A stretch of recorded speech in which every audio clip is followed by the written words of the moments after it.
আপনার বাসা কোথায়? আপু কোন প্রোগ্রামে ইউকেতে গেছেন? কতদিন হলো আছেন? কত সালে আসছেন? অনেক অনেক প্রশ্ন। হাই, আসসালামু আলাইকুম। চলেন আপনাদের প্রশ্নগুলোর উত্তর দিব।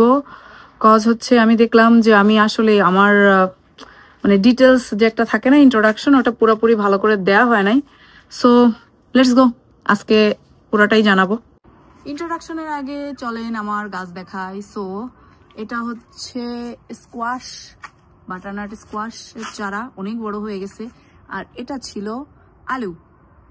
আলু আমি 2বারের পাতা খেয়ে ফেলেছি, মানে আলু শাক রান্না করে খেয়ে ফেলেছি। সো চলেন কথা বলি, যেটা নিয়ে শুরু করতে যাচ্ছি। আমি এখন আছি আমার ব্যাকইয়ার্ডে, মানে গার্ডেনে। সো নাম তো মনে হয় জানিনি, তারপর আবার বলি পুরা নাম নুসরাত জাহান বৃষ্টি। সো আমি যদি বলেন যে প্রফেশনালি কি, আমি এমবিবিএস ডাক্তার, পড়াশোনা কমপ্লিট করেছি ময়মনসিংহ মেডিকেল থেকে।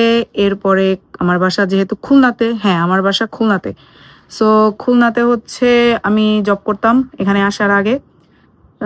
এই হচ্ছে এডুকেশন। সো মনে হয় না এখানে ক্লিয়ার আছে। এখন যদি বলেন যে স্টুডেন্ট লাইফ, সো এখন ব্যাক টু প্যাভিলিয়ন বলছি, স্টুডেন্ট লাইফে চলে আসছি। এখানে masters by research in public হেলথে আসি, জানুয়ারি ইনটেকে ঢুকছি 2025-এর।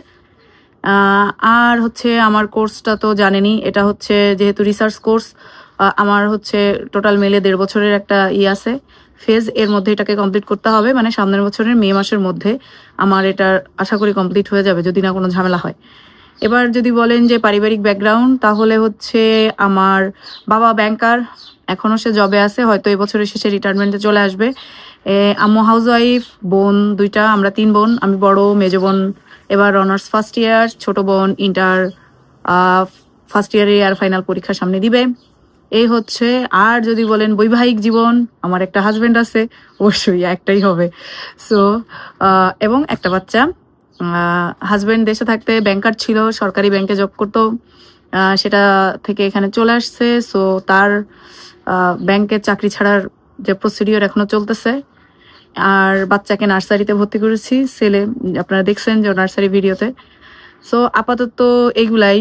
আর কি কিছু বাদ পড়লো বলতে? আর বাসা তো খুলনাতে বললাম, আর ময়মনসিংহ মেডিকেল থেকে পড়াশোনা করছি। ওকে, আল্লাহ হাফেজ।